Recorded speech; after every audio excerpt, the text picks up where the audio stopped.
Hello दोस्तों, आज की इस जबरदस्त बेहतरीन क्लास में आपका स्वागत है। आज हम लोग इंडियन नेशनल कांग्रेस के अधिवेशनों के बारे में पढ़ने वाले हैं। और दोस्तों 1885 से लेकर के 1947 के जितने अधिवेशन हैं उनको बिल्कुल सीक्वेंस से देखेंगे। और इनमें कुछ ऐसे प्रमुख अधिवेशन भी हैं जिनके बारे में हमें निश्चित तौर पे जानना चाहिए और एग्जाम में भी यहां से क्वेश्चन हमेशा पूछे जाते हैं। तो इन सभी प्रमुख अधिवेशनों के बारे में हम लोगों को देखना है, यानी 1885 से लेकर 1947 तक के सभी अधिवेशन को देखेंगे, लेकिन जो इंपॉर्टेंट होंगे उन सबको हम लोग समझेंगे और उनको याद भी मैं आपको इसी क्लास में करवाने वाला हूं। तो बहुत इंपॉर्टेंट है, जितने भी एग्जाम आप किसी भी एग्जाम की तैयारी करते हो, जितने भी आप एग्जाम देखते हो, ऐसा कोई सा भी एग्जाम नहीं है जिसमें आपके सिलेबस में इतिहास हो और भारतीय राष्ट्रीय कांग्रेस से क्वेश्चन न पूछा जाता हो। तो दोस्तों आपको खुद पता होगा कि यह जो चैप्टर है वह कितना इंपॉर्टेंट है। मैं आपको इसको बिल्कुल मजेदार तरीके से बताने वाला हूं और ये इस क्लास के बाद ये पूरा का पूरा पीडीएफ भी आपको टेलीग्राम चैनल पर एज इट इज उपलब्ध हो जाएगा। तो अगर आपने इस पूरे क्लास को देखा तो इसके बाद हमारे टेलीग्राम चैनल से इस पीडीएफ को रिवाइज कर लेना। आपको यहां पे कुछ लिखना नहीं है, बस आप इसको दोस्तों ध्यान से आपको देखना है और समझना है, ठीक है। तो चलिए स्टार्ट करते हैं। सबसे पहले भारतीय राष्ट्रीय कांग्रेस अधिवेशन जो 1885 में गठित हुई थी और 1947 तक, 1947 के बाद भी तो है सर जी। देखिए 1947 जब हमें देश आजादी मिल गई, ओवरऑल भारतीय राष्ट्रीय कांग्रेस का जो मुख्य उद्देश्य था वो देश को आजाद करवाना था। 1947 में जब हमारा देश आजाद हो गया तो इसके बाद एक विचार विमर्श शुरू हुआ कि क्या भारतीय राष्ट्रीय कांग्रेस बनी रहने देना चाहिए या समाप्त कर देना चाहिए। तो महात्मा गांधी ने स्टेटमेंट दिया था कि भाई भारतीय राष्ट्रीय कांग्रेस को समाप्त कर दिया जाए क्योंकि इसने अपना उद्देश्य पूरा कर लिया, देश को आजादी दिलवा दी है। तो ये महात्मा गांधी ने सबसे पहले कहा था कि भारतीय राष्ट्रीय कांग्रेस को भाई समाप्त कर दो। लेकिन महात्मा गांधी की मृत्यु हो गई और उसके बाद जो भारतीय राष्ट्रीय कांग्रेस है ये नेहरू जी की लीडरशिप में उनके हाथों चली गई।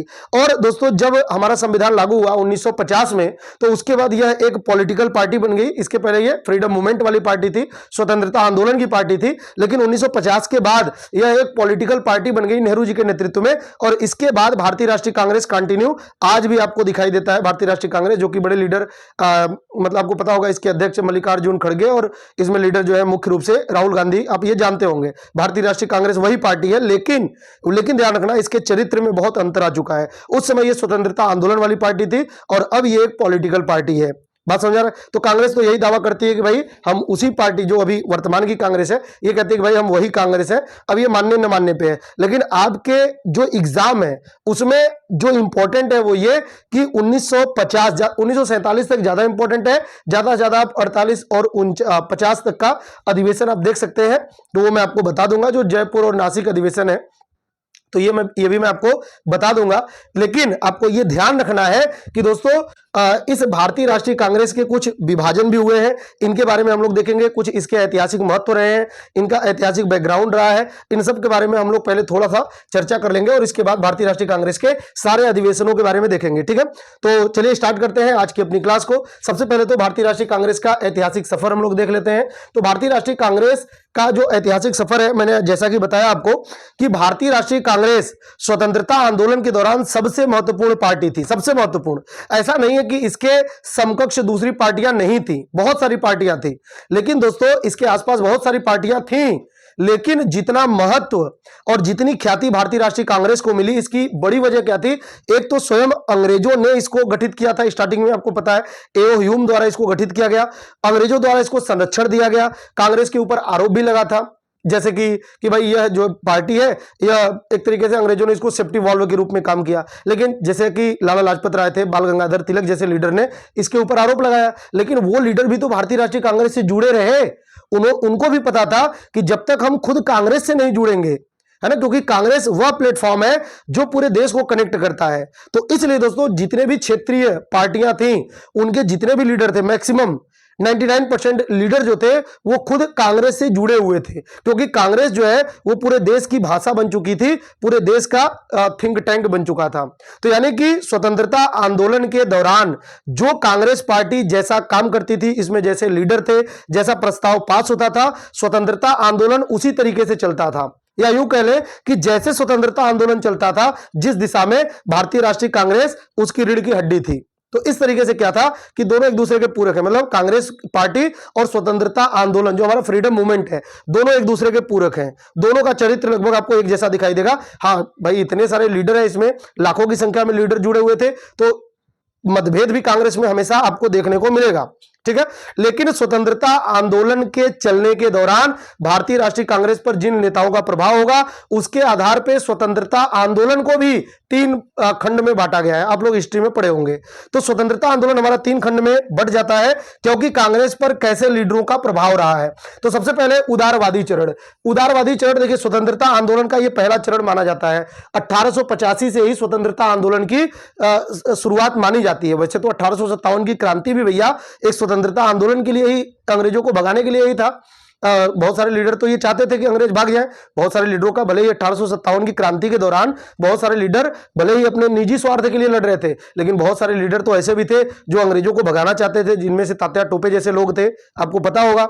लेकिन भैया मुख्य रूप से, औपचारिक रूप से, ऑफिशियल तरीके से अगर माना जाए, जो स्वतंत्रता आंदोलन हमारा शुरू होता है, एक तरीके से राष्ट्रवादी विचारधारा जब देखने को मिलती है, तो 1885 माना जाता है। मतलब ये एक आदर्श स्थिति मानी जाती है 1885। तो 1885 से लेकर के 1905 तक, क्योंकि कांग्रेस पर उदारवादी नेताओं का प्रभाव था, इसलिए स्वतंत्रता आंदोलन का ये उदारवादी चरण माना जाता है।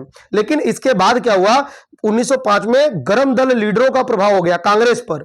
जैसे बाल गंगाधर तिलक, लाला लाजपत राय जैसे लोग जो हैं, ये कांग्रेस पर एक तरीके से, अरविंद घोष जैसे लोग होंगे, बिपिन चंद्र पाल जैसे लोग होंगे, इनका कांग्रेस पर प्रभाव पड़ेगा।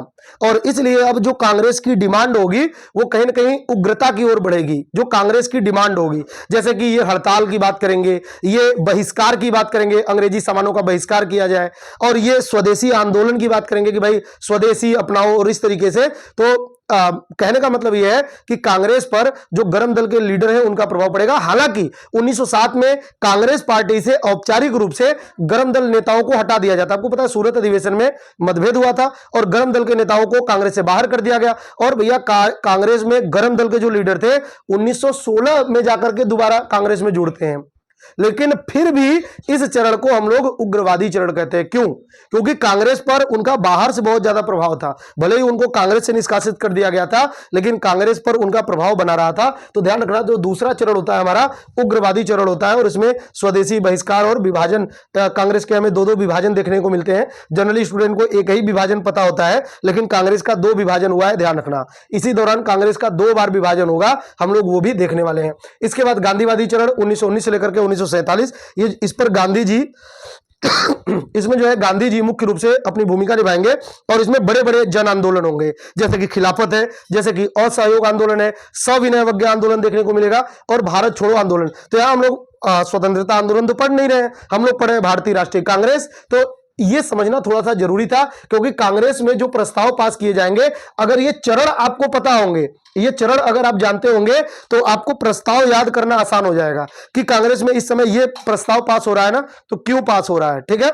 और मैं दोस्तों आपको जितने भी इंपॉर्टेंट वो होंगे ना, तथ्य होंगे, वो सारे के सारे मैं आपको याद भी करवाता चलूंगा। तो उदारवादी चरण में याचिका और अपील की राजनीति होती थी। इन नेताओं के ऊपर आरोप लगा कि ये सब पदों के भूखे हैं, और इस तरीके से ये लीडर अनुनय विनय की राजनीति करते हैं, और अंग्रेजों ने इनको सेफ्टी वॉल्व के रूप में यूज किया। ये सब आप लोग हिस्ट्री में पढ़ते हैं। और दूसरा है उग्रवादी चरण, इसमें स्वदेशी, बहिष्कार और विभाजन होता है। और तीसरा है भैया गांधीवादी, जो कि जन आंदोलन और पूर्ण स्वराज। तो ये थोड़ा सा अगर आपको दिमाग में आपके रहेगा, तो इसके बाद हमें स्वतंत्र जो भारतीय राष्ट्रीय कांग्रेस है, इसके अधिवेशनों को याद करना आसान हो जाएगा। तो चलिए स्टार्ट करते हैं। जितने भी हमारे इंपॉर्टेंट अधिवेशन है कांग्रेस के, उसके पहले थोड़ा सा उसका गठन देख लेते हैं। तो भैया भारतीय राष्ट्रीय कांग्रेस की स्थापना और इसका प्रारंभिक वर्ष देख लेते हैं। ध्यान रखना, भारतीय राष्ट्रीय कांग्रेस के स्टार्टिंग के 4 अधिवेशन बड़े ही इंपॉर्टेंट है। 1885, 1886, 1887 और 1888। ये 4 अधिवेशन ज्यादा इंपॉर्टेंट है, बहुत अच्छे से आपको इसको याद कर लेना है। और ये चारों अधिवेशन 4 अलग अलग एरिया में हुआ है।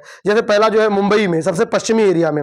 दूसरा है कोलकाता में सबसे पूर्वी एरिया में, तीसरा है मद्रास में दक्षिणी एरिया में, और चौथा है इलाहाबाद उत्तरी एरिया में। तो भारत के 4 अलग अलग एरिया में, ये मैप अगर आप देखेंगे तो 4 अलग अलग एरिया में, पश्चिमी, पूर्वी, फिर दक्षिणी, फिर उत्तरी, इस तरीके से। तो ये 4 अधिवेशन बहुत इंपॉर्टेंट है, मैं बार बार इस पर जोर दे रहा हूं, तो इसको आपको बिल्कुल याद होना चाहिए। 1885 से लेकर के 1888 तक का जो अधिवेशन है, इसको प्रारंभिक वर्ष कहते हैं, बिल्कुल आपको याद रखना है। अब इसके बारे में कुछ इंपॉर्टेंट, पहले इसकी स्थापना के बारे में कर ले, कुछ इंपॉर्टेंट फैक्ट है। जैसे इसकी भैया स्थापना किसने किया था, तो संस्थापक का अगर नाम पूछा जाएगा, संस्थापक कौन है इसका, तो आपको बताना है एलन ऑक्टेवियम ह्यूम। कौन है भैया, एलन ऑक्टेवियम ह्यूम, इसको शॉर्टकट में एओ ह्यूम कहते हैं। इसको उपनाम दिया गया है हर्मिट ऑफ शिमला। आपसे पूछा जाता है किसे हर्मिट ऑफ शिमला कहते हैं, तो एओ ह्यूम को ही हर्मिट ऑफ शिमला कहते हैं, यह भी आपको ध्यान रखना है, ठीक है। जो पहली मीटिंग हुई थी एओ ह्यूम ने ही बुलाया था। किसने बुलाया था, एओ ह्यूम ने ही। जितने भी अलग अलग एरिया में छोटे छोटे लीडर थे, उनको इस एओ ह्यूम के द्वारा बुलाया गया था। पुणे में मीटिंग रखी गई थी, तो ध्यान रखना मीटिंग कहां होने वाली थी, पुणे में। लेकिन वहां पर भैया कहां मीटिंग होने वाली थी, पुणे में। लेकिन यहां पर प्लेग फैल गया था, उस समय भैया प्लेग का प्रकोप था, हैजा फैला हुआ था, और इस वजह से क्या हुआ, इसको इमीडिएटली टाल करके पुणे से इसको कैंसिल करके और शिफ्ट किया गया मुंबई में। पुणे से कुछ महाराष्ट्र में ही है, पुणे से कुछ दूर पर मुंबई है, तो पुणे में प्रभाव ज्यादा था, पुणे से हटा करके मुंबई में शिफ्ट किया गया इस मीटिंग को। तो ध्यान रखना भैया कि पुणे से हटा करके मुंबई में रखा गया था। यह क्वेश्चन क्योंकि पूछा जाता है कि पहला अधिवेशन मुंबई के स्थान पर कहां होने वाला था, पुणे होने वाला था, लेकिन किस कारण से इसको बंबई शिफ्ट किया गया, तो भैया प्लेग फैला हुआ था, इस कारण से। याद रहेगा आपको। इसमें कुल 72 प्रतिनिधियों ने पार्टिसिपेट किया था, यह भी आपको ध्यान रखना। अब जो भी इंपॉर्टेंट फैक्ट बता रहा हूं वो आप याद कर लेंगे। इसमें कुल कितने प्रतिनिधियों ने पार्टिसिपेट किया था, तो भैया 72 प्रतिनिधियों ने। अब यहां पर देखिए इसकी स्थापना 1885 में, एग्जैक्ट डेट भी आपसे पूछा जाता है, तो अगर एग्जैक्ट डेट आपसे पूछा जाएगा ना, तो आप बताएंगे भैया 28 दिसंबर। क्या बताएंगे, 28 दिसंबर 1885, क्योंकि ये पहला है तो पहले का डेट इंपॉर्टेंट है, बाकी आप केवल ईयर याद रखेंगे, लेकिन पहले का डेट भी याद रखेंगे। तो 28 दिसंबर 1885, कहां पर भैया, मुंबई में। इसके अध्यक्ष कौन थे, तो बात होगी इसके अध्यक्ष की, तो आप बताएंगे एओ ह्यूम, ठीक है। अध्यक्ष सॉरी WC बनर्जी, व्योमेश चंद्र बनर्जी इसके पहले अध्यक्ष होंगे। अच्छा, मैक्सिमम स्टूडेंट को अध्यक्ष तो पता होता है, लेकिन सचिव नहीं पता होता। आपसे पूछा जाएगा भारतीय राष्ट्रीय कांग्रेस के पहले सचिव कौन थे, तब भी वो व्योमेश चंद्र बनर्जी बताते हैं, गलत हो जाएगा। जो पहले सचिव होंगे ना, ये एओ ह्यूम का ही नाम आप बताएंगे। एओ ह्यूम खुद को यहां पर सचिव रखे हुए थे, तो एओ ह्यूम जो है ये पहला सचिव भी आप याद रख लेंगे, ठीक है। और इसके बाद आप देखेंगे यह पहला अधिवेशन होगा, और इसमें कुल 72 प्रतिनिधियों ने पार्टिसिपेट किया था। अब यहां पर एक क्वेश्चन आपसे और पूछा जाता है कि उस समय आपसे पूछा जाता है कि जब कांग्रेस का गठन हुआ था ना, तो उस समय जितने भी पूरे देश के अलग अलग इंपॉर्टेंट लीडर थे वो सब शामिल थे, लेकिन निम्नलिखित में से कौन शामिल नहीं था। तो इसमें हमेशा एक नाम ध्यान रखना, भाई 72 लोग ही शामिल हैं, क्या उस समय देश में 72 लोग ही थे, नहीं, बहुत सारे लोग थे, लेकिन इंपॉर्टेंट नाम एक आप ध्यान रखेंगे, स्वतंत्रता आंदोलन से जुड़े हुए थे, लेकिन दोस्तों वो इस कांग्रेस में शामिल नहीं थे। पहला जो मीटिंग था वो कौन थे भैया, तो वो थे सुरेंद्रनाथ बनर्जी। कौन होंगे, सुरेंद्रनाथ बनर्जी यहां पे इस समय मौजूद थे, लेकिन भारतीय राष्ट्रीय कांग्रेस में शामिल नहीं थे। तो कौन होंगे, सुरेंद्रनाथ बनर्जी नहीं थे, इसको आपको याद रख लेना है, ठीक है। ये सुरेंद्रनाथ बनर्जी, तो सर जी क्यों, क्योंकि इन्होंने एक जो इनका नेशनल वो था ना कॉन्फ्रेंस, एक इनकी संगठन थी नेशनल कॉन्फ्रेंस करके, सुरेंद्रनाथ बनर्जी की नेशनल कॉन्फ्रेंस। तो इन्होंने क्या किया था कि इस नेशनल कॉन्फ्रेंस को मतलब एक तरीके से बढ़ा रहे थे और उसकी मीटिंग कर रहे थे, और इस दौरान ये भारतीय राष्ट्रीय कांग्रेस में शामिल नहीं हुए थे। हालांकि 1886 में यानी दूसरी मीटिंग में इन्होंने अपनी पार्टी को कांग्रेस में ही मर्ज कर दिया, ठीक है।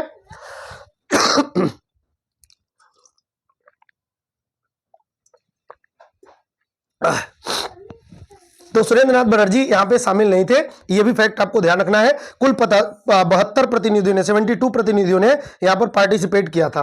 अब बात करेंगे दूसरी मीटिंग की, तो दूसरी मीटिंग 1886 में होगा, और कहां पर भैया, कलकत्ता में। इसके अध्यक्ष कौन होंगे, दादा भाई नौरोजी होंगे। अच्छा, कई बार पूछा जाता है ना कि कांग्रेस के ऐसे पहले अध्यक्ष बताइए, जो कांग्रेस के पहले अध्यक्ष बताइए जो गैर हिंदू था। तो लोग क्या बताते हैं, बदरुद्दीन तैयब जी। नहीं भैया, बदरुद्दीन तैयब जी नहीं, दादा भाई नौरोजी ही पहले गैर हिंदू अध्यक्ष थे। क्यों सर जी, ये तो पहले मुस्लिम अध्यक्ष तो ये थे भैया, ये पहले मुस्लिम अध्यक्ष थे, लेकिन जो दादा भाई नौरोजी थे ये पारसी है, पारसी, ध्यान रखेंगे ये पारसी थे, पारसी, और इसलिए ये पारसी थे, इसलिए ये पहले गैर हिंदू होंगे। गैर हिंदू क्यों सर जी, ये क्वेश्चन क्यों पूछा जाता है? क्योंकि कांग्रेस पर हमेशा से, बाद में अंग्रेजों ने भी और भैया मुस्लिम लीग ने भी आरोप लगाया कि भारतीय राष्ट्रीय कांग्रेस का जो चरित्र है वो ब्राह्मणवादी है, वो हिंदूवादी है। तो भैया इसीलिए भारतीय राष्ट्रीय कांग्रेस का जो सेकेंड मीटिंग है, आप याद रखेंगे, ये पहला गैर हिंदू अध्यक्षता किया गया दादा भाई नौरोजी जी के द्वारा। ये एक पारसी थे। दादा भाई नौरोजी जो है ये भैया 3 बार कांग्रेस की अध्यक्षता करते हैं। पहला है ये 1886 का कलकत्ता अधिवेशन, दूसरा है 1893 का लाहौर अधिवेशन, और तीसरा है 1906 का कलकत्ता अधिवेशन, जिसमें इन्होंने स्वराज की मांग की थी। आगे आप लोग पढ़ने वाले हैं। तो ये दूसरा अधिवेशन होगा, बिल्कुल सामान्य संगठनात्मक कार्य होगा। यहां पर एक क्वेश्चन आपसे और पूछा जाता है, स्टार्टिंग में जो भारतीय राष्ट्रीय कांग्रेस है उसका नाम क्या था? तो प्रारंभ में भारतीय, जो भी मैं फैक्ट बता रहा हूं वो आप यहां पर, है ना, पीडीएफ में तो आपको मिल जाएगा। यहां पर जो स्टार्टिंग में इसका नाम क्या था, तो स्टार्टिंग में इस पार्टी का नाम यहां पर मैं लिख देता हूं। स्टार्टिंग में इस पार्टी का नाम भैया था, इस पार्टी का नाम था भारतीय संघ, भारतीय संघ, ठीक है, किसका? इंडियन नेशनल कांग्रेस का। लेकिन बाद में इसको भारतीय राष्ट्रीय कांग्रेस किया गया, ठीक है, भारतीय राष्ट्रीय कांग्रेस किया गया। तो ये पूछा जाता है कि किसके सलाह पर किया गया था? तो ये दादा भाई नौरोजी जी के सलाह पर ही किया गया था। दादा भाई नौरोजी के सलाह पर ही ये इसका नाम रखा गया था, आपसे पूछा जाता है। फिर ये पूछा जाता है कि जो इसमें भारतीय राष्ट्रीय कांग्रेस में जो कांग्रेस शब्द है ये कहां से लिया गया है? तो भारतीय राष्ट्रीय कांग्रेस में जो कांग्रेस शब्द है ना भैया, जो कांग्रेस शब्द है ये कहां से लिया गया है? तो सर जी ये अमेरिका से लिया गया है, ठीक है, अमेरिका से ये लिया गया है। ये भी आपको ध्यान रखेंगे, अमेरिका से ग्रहण किया गया है कांग्रेस शब्द, जो भारतीय राष्ट्रीय कांग्रेस है। तो इतनी बातें आपको बिल्कुल पता होनी चाहिए, ये इंपॉर्टेंट है, ठीक है। तो दादा भाई नौरोजी, इन्होंने ही भारतीय राष्ट्रीय कांग्रेस नाम दिया था। 72 प्रतिनिधि स्टार्टिंग में पार्टिसिपेट किए थे। दादा भाई नौरोजी ये दूसरे मीटिंग की अध्यक्षता करेंगे, कोलकाता वाले अधिवेशन की। दूसरा अधिवेशन होगा, सामान्य संगठनात्मक कार्य होगा यहाँ पे, ठीक है। फिर तीसरा आपको ध्यान रखना है, ये पहले मुस्लिम अध्यक्ष होंगे बदरुद्दीन तैयब जी। कहां पर होगी मीटिंग? तो ये मद्रास में होगी। तो पहला कहां पे? मुंबई में, दूसरा कहां पे? कोलकाता में, तीसरा कहां पे? मद्रास में, और चौथा भैया इलाहाबाद में, ठीक है। तो बदरुद्दीन तैयब जी इसके अध्यक्ष होंगे। ये तीसरा अधिवेशन होगा और ये प्रथम मुस्लिम अध्यक्ष, 5 स्टार वाला क्वेश्चन होगा। हमेशा यहां पर क्वेश्चन ये पूछा जाता है कि भारतीय राष्ट्रीय कांग्रेस के पहले मुस्लिम अध्यक्ष कौन थे? तो ये कौन होंगे? ये होंगे भैया जो बदरुद्दीन तैयब जी हैं। क्लियर है? याद रहेगा आपको, ये आपको याद करना है दोस्तों, इंपॉर्टेंट है। अगला है 1888 का, ये है इलाहाबाद अधिवेशन, इलाहाबाद। और इसकी जो अध्यक्षता की है एक जॉर्ज यूले, एक अंग्रेज अधिकारी थे। तो ये एक अंग्रेज द्वारा पहली बार कांग्रेस की अध्यक्षता कब की गई थी? जॉर्ज यूले द्वारा 1888 में। हालांकि आगे आप देखेंगे तो जैसे 1889 का विलियम बेडन बर्न द्वारा भी अध्यक्षता किया जाएगा। इसके बाद अल्फ्रेड वेब द्वारा भी कांग्रेस की अध्यक्षता किया जाएगा। 1904 का जो बंबई का हेनरी कॉटन द्वारा अध्यक्षता किया जाएगा। तो कई बार कांग्रेस की मीटिंग जो है ये अध्यक्षता की जाएगी अंग्रेजों के द्वारा, लेकिन पहली बार जो अंग्रेज अध्यक्षता करेगा ये जॉर्ज यूले, ये आपको याद रखना है। तो चौथा अधिवेशन है और प्रथम अंग्रेज अध्यक्ष। तो यहां पर ये आपको बिल्कुल दोस्तों पता होना चाहिए, बिल्कुल आपको याद रखना है। ये 4 अधिवेशन बहुत इंपॉर्टेंट है। आगे मैं इसको फिर से आपको याद करवाऊंगा, फिर से इसका रिवाइज करवाऊंगा, लेकिन अभी इसको बिल्कुल आपको पता होना चाहिए, ठीक है। तो कांग्रेस की अब मैं कुछ बातें पूछता हूं, अब बताइए कि कांग्रेस की पहली बार मीटिंग कहां पर होने वाली थी? पुणे में। कहां पर हुई? मुंबई में। कब गठन हुआ था? 28 दिसंबर 1885। किसने किया था इसकी जो स्थापना है, किसने किया था? एओ ह्यूम ने। इसकी अध्यक्षता किसने किया था? WC बनर्जी ने। तो ये जो भी इंपॉर्टेंट फैक्ट है, कितने प्रतिनिधियों ने भाग लिया था? 72। कौन शामिल नहीं हुआ था? तो ये सुरेंद्रनाथ बनर्जी शामिल नहीं हुए थे। क्लियर है? तो इतनी बातें आपको ध्यान रखना है। चलिए आगे बढ़ते हैं, नेक्स्ट हो जाएगा आपका। अब यहां पर ये सब बहुत ज्यादा इंपॉर्टेंट नहीं है, लेकिन कुछ हम लोग देख लेते हैं। जैसे संगठनात्मक विस्तार होता है कांग्रेस का 1889 से लेकर के 1894 तक। तो ये 1889 से जो मीटिंग है बंबई में होगा। और अच्छा देखिए, पहले स्टार्टिंग में जो 4 मीटिंग होती है ना, फिर अगली 4 मीटिंग भी वही होगी, बस इसमें थोड़ा सा मद्रास की जगह पे नागपुर हो जाएगा, मद्रास की जगह पे नागपुर हो जाएगा। लेकिन स्टार्टिंग की जो 4 मीटिंग है, फिर उसके अगली 4 मीटिंग उसी पैटर्न पे होगी, यानी कि बंबई, कलकत्ता, मद्रास और इलाहाबाद। तो फिर अगली बार जब होगा तो बंबई, कलकत्ता और इस बार मद्रास की जगह नागपुर और इसके बाद फिर इलाहाबाद। तो ये 4 वाले आप याद कर लेंगे तो अगला 4 काम आएगा, बस मद्रास की जगह नागपुर आपको एक्स्ट्रा याद करना पड़ेगा। तो यहां पर 1889 में बंबई हो जाएगा और इसकी अध्यक्षता विलियम बेडनबर्ग ने द्वारा किया गया था। अब ये इंपॉर्टेंट क्यों है, ये थोड़ा सा आप यहां पे ध्यान रखेंगे कि ये भैया इसलिए इंपॉर्टेंट होगा ना कि पहली बार महिलाएं शामिल होती हैं इसमें। तो आपसे पूछा जाता है कांग्रेस के किस अधिवेशन में पहली बार महिला प्रतिभागियों ने भाग लिया था, तो पहली बार महिला प्रतिभागियों ने भाग लिया था। तो यहाँ पे भैया महिलाओं द्वारा पार्टिसिपेशन यहाँ पे हमें देखने को मिलता है। तो महिलाओं का शामिल होना, महिलाओं का शामिल होना, ठीक है, शामिल। आपसे पूछा जाता है, ये क्वेश्चन बहुत बार पूछा गया है कि कांग्रेस में पहली बार महिला कब शामिल हुई थी। अच्छा, यहां पर जब मैं स्टूडेंट से पूछता हूं कि पहली बार महिलाओं द्वारा कब पार्टिसिपेट किया गया, तो इनको पता होता है भैया एनी बेसेंट ने 1917 में शामिल हुए थे। नहीं भैया, उन्होंने तो अध्यक्षता किया था ना, लेकिन महिला है ये कांग्रेस में शामिल बहुत पहले से ही हो रही थी। तो यहां पर ध्यान रखना, महिलाओं का शामिल होना ये कब था, पहली बार 1889 में बंबई अधिवेशन में, ठीक है। इसमें कुल 10 महिलाओं ने पार्टिसिपेट किया था, 10 महिलाओं ने। और इसके बाद जो अगली मीटिंग होगी 1890 में कलकत्ता में, इसमें क्या होगा, तो पहली बार किसी महिला द्वारा संबोधित किया जाता है, संबोधन। तो कांग्रेस का संबोधन पहली बार किसी महिला द्वारा किया जाता है। तो पहली बार आपसे पूछा जाएगा महिला संबोधन पहली बार कब हुआ था, महिला संबोधन। और किसने किया था महिला संबोधन, तो भैया जो आपकी कादम्बिनी गांगुली है, ये पहली महिला ग्रेजुएट मानी जाती हैं। कौन, कादम्बिनी गांगुली, ठीक है, कादम्बिनी गांगुली, ठीक है। ये क्या थी, तो ये भैया पहली महिला ग्रेजुएट मानी जाती हैं, गांगुली। इन्होंने पहली बार कांग्रेस को संबोधित किया था। तो ये भी आपको ध्यान रखना है, ठीक है, बिल्कुल आपको पता होना चाहिए। तो पहली बार महिलाओं ने पार्टिसिपेट कब किया, 1889 के बंबई अधिवेशन में। पहली बार महिलाओं द्वारा कांग्रेस का संबोधन कब हुआ था, तो ये कलकत्ता अधिवेशन में 1890 में। और इसकी अध्यक्षता किसने किया था, फिरोज शाह मेहता ने। इतनी फैक्ट आपको बिल्कुल ये सब पता होना चाहिए। अब अगला होगा 1891 का नागपुर अधिवेशन, और इसमें पी आनंद चार्लू इसके अध्यक्ष होंगे और सामान्य संगठनात्मक कार्य होगा इसमें। फिर 1892 का इलाहाबाद अधिवेशन, वापिस से व्योमेश चंद्र बनर्जी इसकी अध्यक्षता करते हैं और इसमें भी कुछ खास ऐसा नहीं है। फिर 1893 का लाहौर अधिवेशन। दादा भाई नौरोजी के 3 अधिवेशन है, तीनों आपको याद रखना है। पहला है 1886 का अधिवेशन, जो कि सेकंड कांग्रेस मीटिंग थी। तो 1886 का कलकत्ता अधिवेशन, ये भी दादा भाई नौरोजी। फिर 1893 का लाहौर अधिवेशन, ये भी दादा भाई नौरोजी। फिर 1906 का कलकत्ता अधिवेशन, ये भी दादा भाई नौरोजी। तो दादा भाई नौरोजी ने कुल 3 बार कांग्रेस की अध्यक्षता की है। तो यहां पर दादा भाई नौरोजी, ठीक है, ये बस आपको याद रखना है। दादा भाई नौरोजी के 3 अधिवेशन बिल्कुल आपको याद रखने हैं। फिर 1894 का मद्रास अधिवेशन, अल्फ्रेड वेब इसकी अध्यक्षता करते हैं। पहली बार कांग्रेस का यहां पर संविधान का निर्माण किया गया था, यानी कांग्रेस एक संविधान के अकॉर्डिंग चलेगी, कांग्रेस का अपना संविधान होगा। यह पहली बार कांग्रेस का संविधान का निर्माण किया गया था। हालांकि बड़े रूप में कांग्रेस का जो औपचारिक संविधान बनाया गया था, मतलब इसमें चेंज करके बड़े रूप में बनाया गया था, वो 1920 के, जो आगे मैं बताऊंगा आपको, 1920 का जो नागपुर अधिवेशन था, तो उसमें आनंद चार्लू, अरे वो वीर राघवाचारी उसके अध्यक्ष होंगे, ठीक है। चलिए आगे बढ़ते हैं। अब भैया इसके बाद 1896 का अधिवेशन सबसे इंपॉर्टेंट अधिवेशन होगा। सबसे इंपॉर्टेंट अधिवेशन अभी तक का कौन सा होगा, 1896 का। सर जी ये इंपॉर्टेंट क्यों है, क्योंकि पहली बार इस अधिवेशन में वंदे मातरम को गाया गया था, वंदे मातरम को। तो वंदे मातरम को पहली बार यहां पे गाया गया। आपको पता है हमारा राष्ट्रीय गीत क्या है, वंदे मातरम है। तो पहली बार यहां पर वंदे मातरम को गाया गया था। और इस अधिवेशन की अध्यक्षता किसने किया था, रहीमतुल्लाह सयानी ने। कई बार एग्जाम में पूछा गया है सर जी, बिल्कुल हमें याद हो गया है अब, रहीमतुल्लाह सयानी 1896 कलकत्ता अधिवेशन है, ठीक है।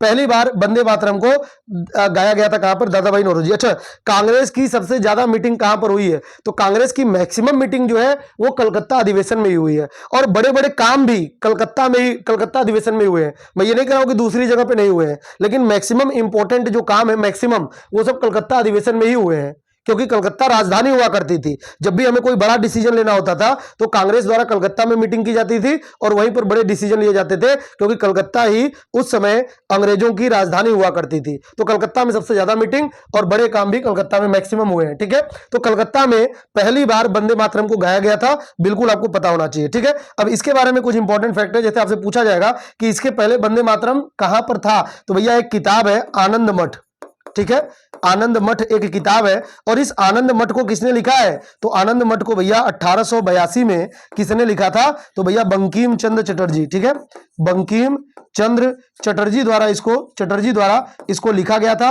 और इस किताब की जो आनंद मठ किताब है ना, ये एक उपन्यास है। इस किताब में जो सन्यासी विद्रोह है उसकी चर्चा की गई थी। सन्यासी विद्रोह ये एक उपन्यास है, तो इसका जो कथानक है सन्यासी विद्रोह के रूप में इसका कथानक है। अब बात करेंगे ये वंदे मातरम की। तो वंदे मातरम को पहली बार गाया किसने था? तो भैया इसको रविन्द्रनाथ टैगोर द्वारा ही गाया गया था पहली बार, ठीक है, रविन्द्रनाथ टैगोर द्वारा। वंदे मातरम को कितने समय तक में गाया जाता है? तो सर जी 65 सेकंड में इसको गाया जाता है, ठीक है। वंदे मातरम को 65 सेकंड में गाया जाता है। और इसको राष्ट्रगीत के रूप में कब स्वीकार किया गया? तो सर जी इसको राष्ट्रगीत के रूप में कब स्वीकार किया गया? 24 जनवरी 1950, संविधान लागू होने के 2 दिन पहले, ठीक है। 24 जनवरी 1950 को वंदे मातरम को राष्ट्रगीत के रूप में स्वीकार किया गया। इतनी बातें आपको ध्यान रखना है। वापस से आते हैं अपने कांग्रेस अधिवेशन पर। तो 1895 का पूना अधिवेशन है, सुरेंद्रनाथ बनर्जी इसकी अध्यक्षता करते हैं। हालांकि सुरेंद्रनाथ बनर्जी आगे आप देखेंगे अहमदाबाद अधिवेशन होगा 1902 में, तो वहां पर भी आपको अध्यक्षता करते हुए दिखेंगे। तो यहां पर सुरेंद्रनाथ बनर्जी 1886 वाले अधिवेशन में जो सेकंड मीटिंग थी उसमें शामिल हुए थे, लेकिन पहले अधिवेशन में ये शामिल नहीं थे। बहुत इंपॉर्टेंट नाम है ये सुरेंद्रनाथ बनर्जी, ध्यान रखना आप, ठीक है। तो सुरेंद्रनाथ बनर्जी जो है ये आईसीएस के अधिकारी थे, इनके साथ बहुत भेदभाव होता था तो इन्हें हटा दिया गया था, उस नौकरी से निकाल दिया गया था। सुरेंद्रनाथ बनर्जी कांग्रेस में पूछा जाता है कि कब जुड़े थे? 1886 में जुड़े हुए थे, कांग्रेस की दूसरी मीटिंग में ये जुड़े हुए थे, ठीक है। इन्होंने जो इनका नेशनल कॉन्फ्रेंस नाम का संगठन था 1886 में कांग्रेस में मिला दिया गया था, यह भी आपको ध्यान रखना है, ठीक है। और इसके बाद है 1897 का, तो ये अमरावती में हुआ था जो कि आंध्र प्रदेश में है। सी शंकरन नायर द्वारा इसकी अध्यक्षता किया गया था, और ये भी एक कोई विशेष नहीं है। 1898 का मद्रास अधिवेशन, आनंद मोहन बोस द्वारा इसकी अध्यक्षता किया गया। ये भी कुछ खास इसमें इंपॉर्टेंट फैक्ट ऐसा नहीं है जो आपके एग्जाम में पूछा जाए। इसके बाद है 1899 का लखनऊ अधिवेशन।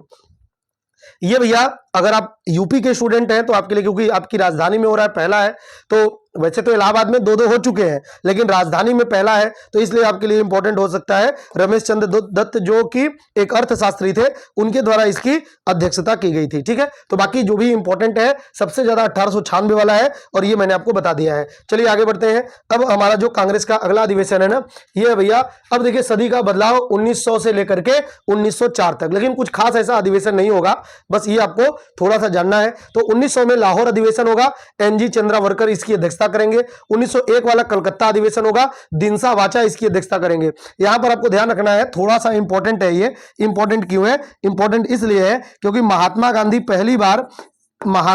पहली बार कांग्रेस के इसी अधिवेशन में जुड़े थे, मतलब जुड़े नहीं थे, लेकिन इसमें पार्टिसिपेट किए थे। गांधी जी 1893 में ही साउथ अफ्रीका चले गए थे, और 1915 में जाकर के वो वापस भारत आते हैं। लेकिन ये तो सर जी 1901 का है, तो उस समय तो महात्मा गांधी वहीं पर रहे होंगे दक्षिण अफ्रीका में, ऐसा नहीं है। बीच में वो कुछ समय के लिए इंडिया आए थे, और इसी दौरान 1901 के कलकत्ता अधिवेशन में उन्होंने यहां पर पार्टिसिपेट किया हुआ था। मेंबरशिप नहीं लिया था शायद, लेकिन पार्टिसिपेट किया हुआ था। लेकिन ये औपचारिक रूप से दोस्तों 1916 में जाकर के कांग्रेस में जुड़ते हैं बाद में। लेकिन पहली बार यहां पर महात्मा गांधी पार्टिसिपेट, तो आपसे पूछा जाएगा महात्मा गांधी पहली बार पार्टिसिपेट कब करते हैं कांग्रेस के अधिवेशन में? तो ये बताना है 1901 के, और दिनसा वाचा इसके अध्यक्ष थे, दिनसा वाचा, ठीक है। 1902 का अहमदाबाद अधिवेशन है, और सुरेंद्रनाथ बनर्जी, मैंने बताया आपको, सुरेंद्रनाथ बनर्जी जो है इसकी अध्यक्षता करते हैं, इसमें भी कुछ खास ऐसा नहीं है। 1903 का मद्रास अधिवेशन है, लाल मोहन घोष इसकी अध्यक्षता करते हैं, बस आपको थोड़ा सा ध्यान रखना है। 1904 बंबई अधिवेशन है, सर हेनरी कॉटन इसकी अध्यक्षता करते हैं। तो ये सब अधिवेशन बहुत इंपॉर्टेंट नहीं है, ठीक है, बस थोड़ा सा आपको यहां पर नाम ध्यान रखना है, बाकी एग्जाम में यहां से बहुत ज्यादा नहीं पूछा जाता। अब आगे हम लोग देखते हैं भैया, तो उग्रवाद का उदय हो जाता है 1905 में। सर जी उग्रवाद का उदय क्यों होता है?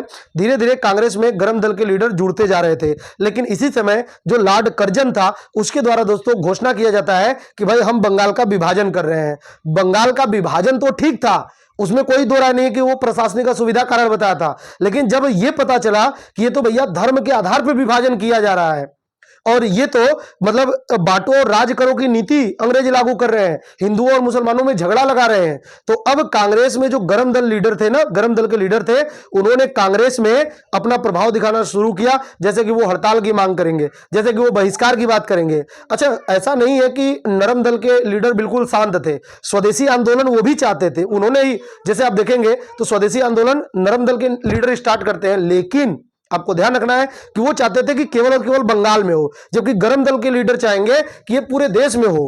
अलग अलग लीडर, अलग अलग पूरे देश में अंग्रेजों के खिलाफ ये आंदोलन होना चाहिए। जबकि जो गरम दल के लोग हैं वो कहेंगे नहीं, बस हमें बंगाल में प्रॉब्लम है। नरम दल के लीडर चाहेंगे कि बस हमें बंगाल में प्रॉब्लम है, क्योंकि बंगाल का विभाजन हो रहा है, तो ये जो आंदोलन है ये बस बंगाल में ही होता रहे। तो यहां पर कांग्रेस में बड़े बड़े लीडर, जो गरम दल के लीडर हैं वो शामिल हो जाते हैं, और यहां से उग्रवाद का उदय हमें स्वतंत्रता आंदोलन के दौरान देखने को मिलता है। तो चलिए, अब 1905 का अधिवेशन बहुत इंपॉर्टेंट है। 1905 का अधिवेशन, सर जी ऐसा क्यों? क्योंकि इसी अधिवेशन में भैया बंगाल विभाजन की निंदा की गई थी। तो बंगाल विभाजन 1905, और इसके बाद बनारस अधिवेशन होता है 1905। ठीक है, गोपाल कृष्ण गोखले इसके अध्यक्ष थे, जो कि महात्मा गांधी के पॉलिटिकल गुरु थे। ठीक है, इसी समय इन्होंने पुणे में सर्वेंट ऑफ इंडिया सोसाइटी का स्थापना भी किया था, तो वो थोड़ा सा अलग हो गया, लेकिन यहां पर ध्यान रखेंगे कि गोपाल कृष्ण गोखले 1905 बनारस अधिवेशन, याद रहेगा आपको। महात्मा गांधी के ये क्या थे? तो ये राजनीतिक गुरु थे। क्लियर है, याद रहेगा आपको। ठीक है, आगे बढ़ते हैं। और भैया ये भी मतलब कुछ ऐसा खास नहीं था, बस यहां पर एक चीज आप ध्यान रखेंगे कि जो बंगाल विभाजन था उसका यहां पे विरोध किया गया था। फिर आता है 1906 का कलकत्ता अधिवेशन, और यहां पर पहली बार स्वराज की मांग की जाती है कि हमें स्वराज चाहिए। ध्यान रखना, पूर्ण स्वतंत्रता नहीं, स्वराज। स्वराज का मतलब हम अपने जो क्षेत्रीय विषय है उस पर कानून हम बनाएंगे। नेशनल लेवल पे जो मतलब आपका केंद्रीय सब्जेक्ट है उस पर भले ही आप कानून बनाओ भैया, अंग्रेजों को करें, लेकिन जो क्षेत्रीय सब्जेक्ट है उस पर कानून तो हम बनाएंगे। तो यहां पर क्या हुआ कि भैया पहली बार स्वराज की मांग की गई, स्वराज शब्द का प्रयोग किया गया और पहली बार स्वराज की मांग की गई। हालांकि अगर आपसे पूछा जाएगा स्वराज का पहला प्रयोग किसने किया था, या स्वदेशी का पहला प्रयोग, स्वदेशी या स्वराज दोनों शब्द का पहला प्रयोग दयानंद सरस्वती ने किया था, दयानंद सरस्वती ने। लेकिन यहां पर औपचारिक रूप से कांग्रेस में पहली बार स्वराज की मांग कब की गई थी? तो ये 1906 में। और किसके द्वारा की गई थी? दादा भाई नौरोजी इसके अध्यक्ष थे, और दादा भाई नौरोजी ने ही ये डिमांड की थी जो स्वराज की मांग थी। याद रहेगा आपको। तो दादा भाई नौरोजी, और दादा भाई नौरोजी के 3 अधिवेशन भी यहां पर फिर से याद करेंगे।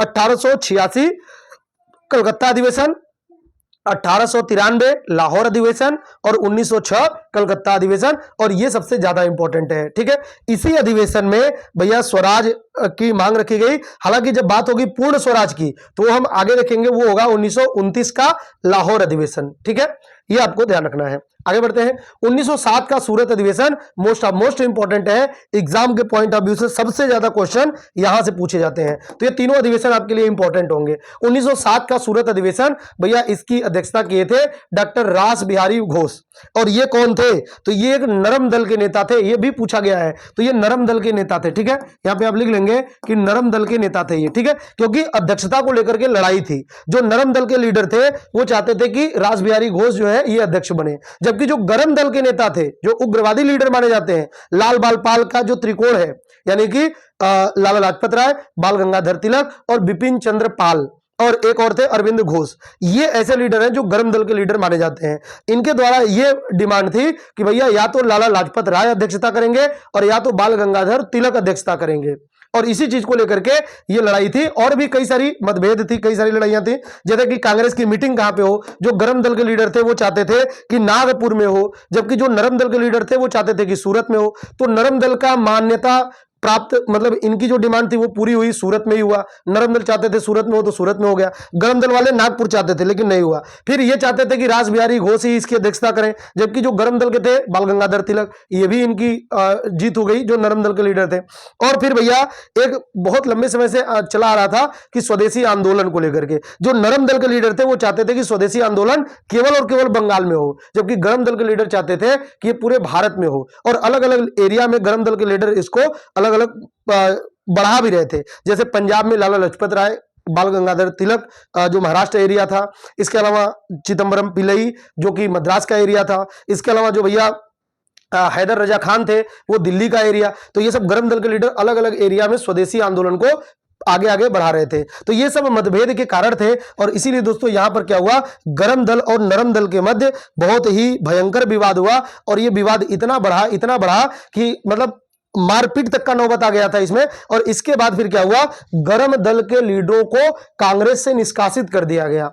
तो गरम दल के लीडर क्या हो गए, यहां पे कांग्रेस का प्रथम विभाजन माना जाता है। और गरम दल के लीडर, जो गरम दल के नेता थे ना, गरम दल के नेता को क्या किया गया, निष्कासित कर दिया गया। इनको निष्कासित किया गया और इनको हमेशा के लिए कांग्रेस से बाहर कर दिया गया, हमेशा के लिए। और इसके बाद भैया इनको मतलब अनिश्चित काल के लिए कांग्रेस से बाहर किया गया था। हालांकि कांग्रेस का फिर जब एकीकरण की बात होगी तो ये 1916 का जो अंबिका चरण मजूमदार जी की अध्यक्षता में लखनऊ अधिवेशन होगा, वहां पर कांग्रेस का फिर से एकीकरण हो जाएगा। लेकिन अभी कांग्रेस का विभाजन, अच्छा इसके बाद कांग्रेस का द्वितीय विभाजन भी होता है 1918 में, वो भी हम देखेंगे कि क्यों होता है। ठीक है, तो ये गरम दल होगा और गरम दल का निष्कासन हो जाएगा। हालांकि जब एकीकरण होगा वो 1916 के लखनऊ अधिवेशन में। ठीक है, आगे बढ़ते हैं भैया। तो अब 1908 का मद्रास अधिवेशन, इसकी अध्यक्षता भी डॉक्टर रासबिहारी घोष ने ही किया था, इसमें कुछ खास नहीं है। फिर 1909 का लाहौर अधिवेशन डॉक्टर मदन मोहन मालवीय है, ये भी कुछ खास ऐसा नहीं है ना, ये भी आपको ध्यान रखना है। हालांकि इसी में इन्होंने केवल ये कहा था, जो रिपन था उसको इन्होंने बताया था, जो ये मदन मोहन मालवीय है, इसी दौरान इन्होंने बताया था कि जो रिपन, लॉर्ड रिपन है, यह सबसे लोकप्रिय वायसराय है, ऐसा इन्होंने कहा था। बाकी कुछ खास नहीं है। तो ये पूछा जाता है कि किसने रिपन को सबसे लोकप्रिय लीडर कहा था, सबसे लोकप्रिय वायसराय कहा था, तो ये मदन मोहन मालवीय ही थे। ठीक है, बाकी कुछ खास ऐसा इसमें नहीं है। फिर आता है 1910 का अधिवेशन, इलाहाबाद अधिवेशन, विलियम बेडन बर्न इसकी अध्यक्षता करेंगे। ठीक है, इसके बाद 1912 का बांकीपुर अधिवेशन। ठीक है, ये भी आपको, अच्छा 1911 वाला अभी मैं छोड़ रहा हूं, 1912 का बता रहा हूं। तो 1912 का बाकी 12 से बिहार याद कर लेंगे, बिहार, तो ये बिहार के बांकीपुर में होगा, आर्यन माधोलकर इसकी अध्यक्षता करेंगे। क्यों, क्योंकि इसी समय बिहार नाम का एक नया राज्य बना था, क्योंकि 1911 में इसका जो बंगाल का विभाजन था उसका एकीकरण कर दिया गया। एकीकरण जरूर किया गया, लेकिन भैया बिहार और उड़ीसा को सम्मिलित रूप से इसको बंगाल से अलग कर दिया गया था। तो बिहार और बंगाल का विभाजन कब हुआ था, बंगाल का तो एकीकरण हो गया, लेकिन बंगाल से बिहार क्षेत्र को अलग कर दिया गया 1912 में। और इसके बाद 1912 में ही अगली जो कांग्रेस की मीटिंग हुई वो बिहार में। देखिए, जब कोई बड़ा घटना जहां पे होता था ना, कांग्रेस की मीटिंग, अगली मीटिंग वहीं पर अनाउंस होती थी। ऐसा कोशिश होता था कि अगली मीटिंग वहीं पर हो। जैसे कि 1919 में जब जलियांवाला बाग हत्याकांड होगा, तो 1919 का कांग्रेस अधिवेशन कहां पे होगा, तो वो अमृतसर में ही होगा। तो जहां पर कोई बड़ी घटना होगी, कांग्रेस की मीटिंग वहीं पर हमेशा आयोजित होती थी, ऐसा प्रयास था। अब देखिए 1911 का बहुत इंपॉर्टेंट है, 1911 का कलकत्ता अधिवेशन, और इसकी अध्यक्षता बिशन नारायण धर ने किया था। इसमें पहली बार जन गण मन गाया गया था। तो बहुत इंपॉर्टेंट 5 स्टार वाला क्वेश्चन, जन गण मन यहां पर पहली बार गाया गया था। और भैया इसकी एक बड़ी बात ये ध्यान रखना, इसको पहली बार जनगण मन को किसने गाया था, तो रविंद्रनाथ टैगोर ने ही इसको पहली बार जनगण मन को गाया था। इसको कुल 52 सेकंड में गाया जाता है। कितने सेकंड में, 52 सेकंड में ये गाया जाता है। अच्छा, जनगण मन को पहली बार किस पत्रिका में प्रकाशित किया गया था, तो प्रकाशित करने की बात होगी ना, तो पहली बार इसको किस पत्रिका में प्रकाशित किया गया था, तो भैया ये प्रकाशित किया गया था तत्वबोधिनी पत्रिका में। तत्वबोधिनी पत्रिका में इसको पहली बार प्रकाशित किया गया था। 52 सेकंड में इसको गाया जाता है। और इस समय बिशन नारायण धर इस कांग्रेस की अध्यक्ष हुआ करते थे। ठीक है, इतनी बातें आपको ध्यान रहेगा, बिल्कुल सर जी, हमें याद रहेगा। ठीक है, एक क्वेश्चन आपसे और पूछा जा सकता है कि जनगण मन को राष्ट्रगान के रूप में कब स्वीकार किया गया, तो यह भी भैया 24 जनवरी 1950 राष्ट्रगीत और राष्ट्रगान और राष्ट्रपति के रूप में डॉक्टर राजेंद्र प्रसाद, इन 3 कामों को एक साथ 24 जनवरी 1950 को किया गया, जिस दिन संविधान सभा की अंतिम बैठक थी। तो वो आगे की बात होगी। ठीक है, चलिए अब आगे बढ़ते हैं।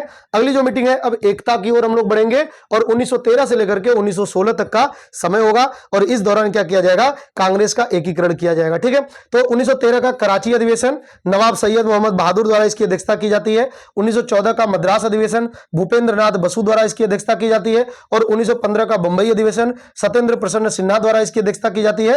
और इसकी एक बड़ी बात यह है कि इसमें लॉर्ड विलियम जो वेलिंगटन था, वेलिंगटन ने पार्टिसिपेट किया था। वैसे वेलिंगटन का जो कार्यकाल आप देखेंगे तो वेलिंगटन का कार्यकाल 1931 से लेकर के 1936 तक का इसका कार्यकाल होगा। ये भारत का वायसराय भी बनेगा आगे चल करके, तो ये इसमें पार्टिसिपेट किया हुआ था। ठीक है, अब आगे बढ़ते हैं। और यहां पर 1916 का लखनऊ अधिवेशन बहुत इंपॉर्टेंट भैया, 5 स्टार वाला क्वेश्चन हो जाएगा ये।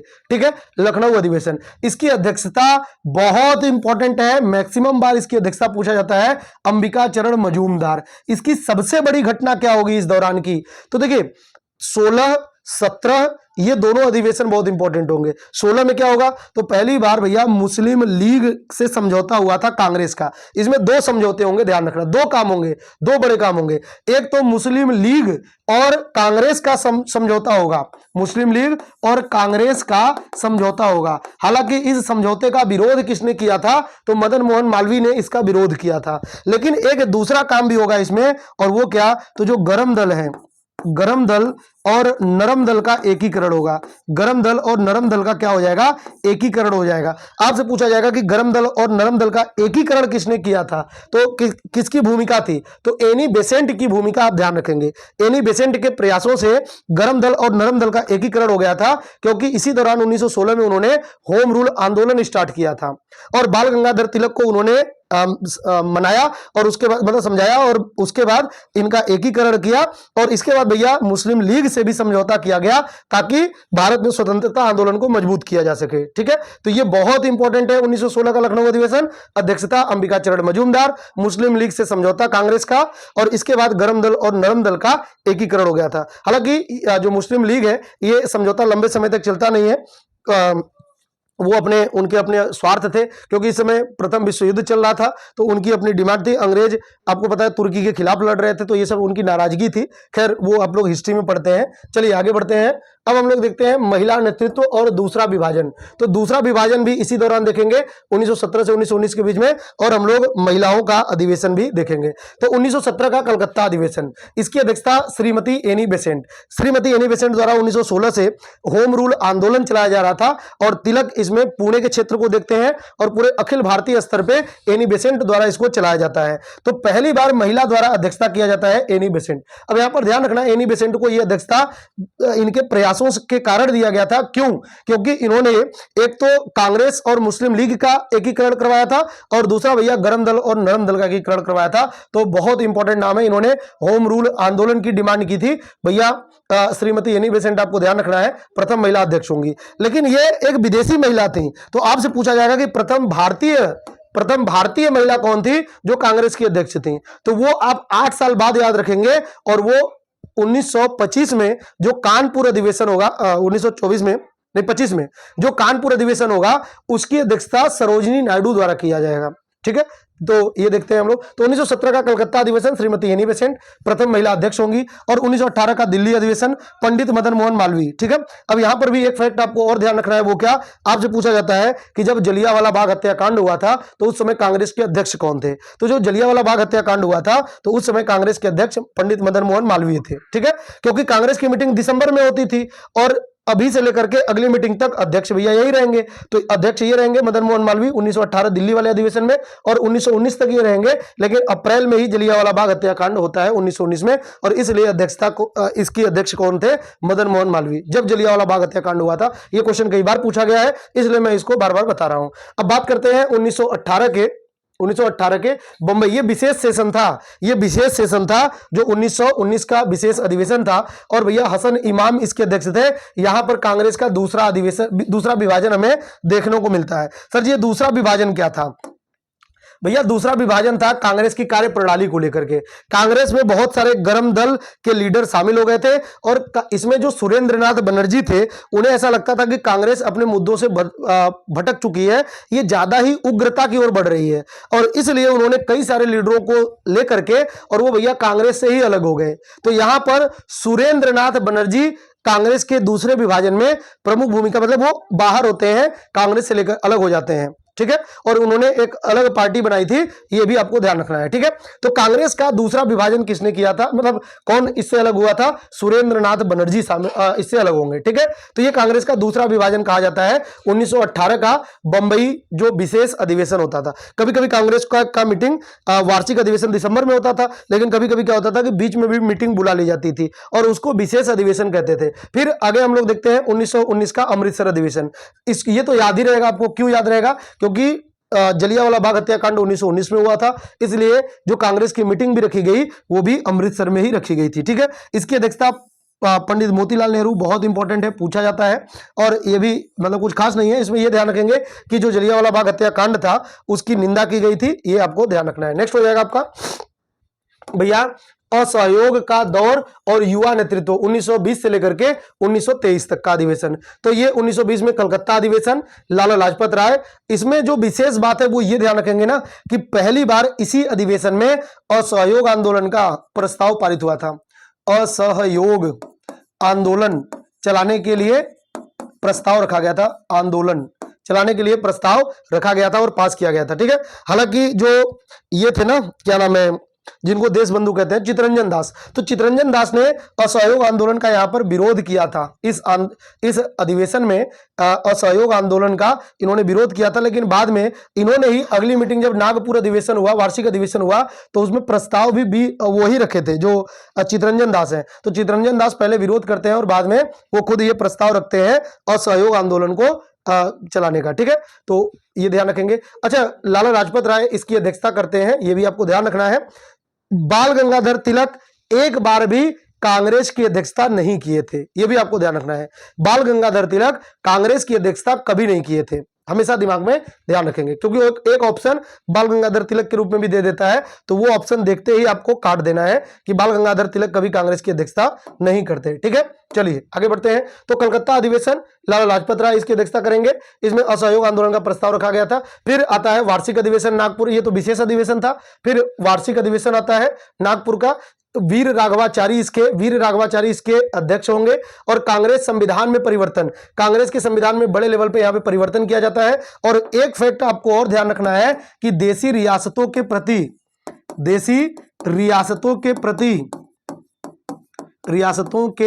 प्रति जो नीति थी वो भी इसी समय रखा गया था।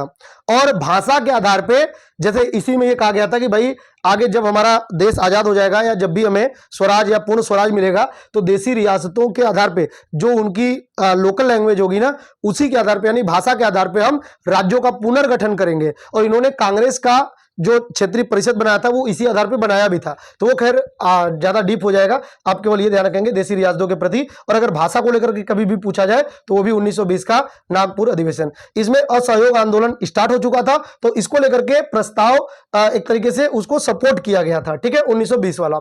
अब आते हैं 1921 का अधिवेशन, और ये अहमदाबाद अधिवेशन है, हकीम अजमल खान द्वारा इसकी अध्यक्षता की गई थी। ठीक है, और आगे 1922 का जो अधिवेशन हुआ गया में, और ये देशबंधु चितरंजन दास द्वारा ये अधिवेशन किया गया था, अध्यक्षता।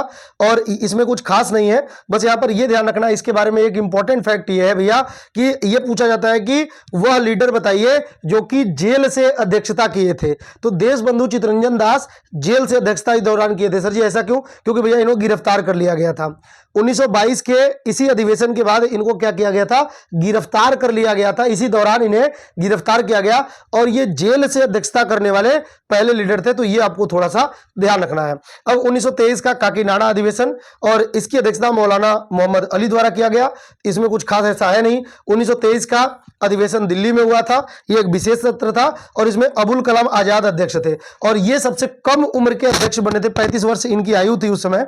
और ये भैया कांग्रेस के सबसे युवा अध्यक्ष, तो कभी भी पूछा जाए कांग्रेस के सबसे कम उम्र में अध्यक्ष कौन थे?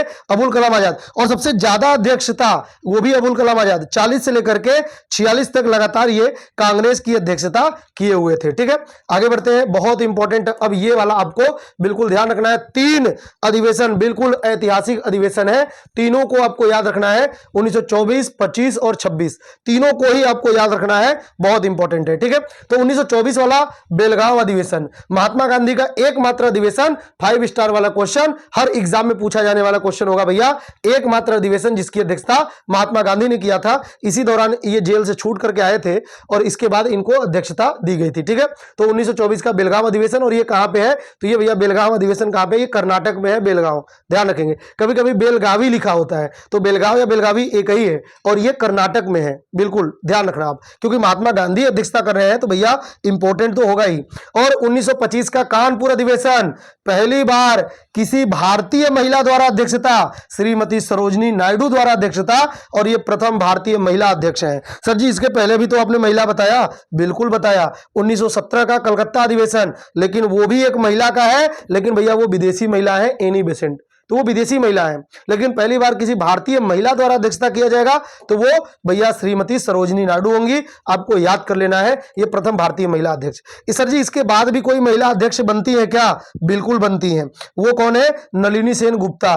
कब सर जी, 1933 में। सर जी कैसे याद करेंगे, भैया देखो 8-8 साल का गैप याद रखना, यह भी एक इत्तेफाक है कि 3 बार महिलाओं ने अध्यक्षता किया और तीनों बार 8-8 साल के गैप पे, तो एक इत्तेफाक है, लेकिन आपको तो याद करना है। 1917 में 8 जोड़ेंगे 1925, और 1925 में 8 जोड़ेंगे 1933। ठीक है, तो ये हो जाएगा आपका कलकत्ता अधिवेशन, कलकत्ता अधिवेशन, और फिर ये हो जाएगा आपका कानपुर अधिवेशन, और फिर हो जाएगा आपका कलकत्ता अधिवेशन, कलकत्ता।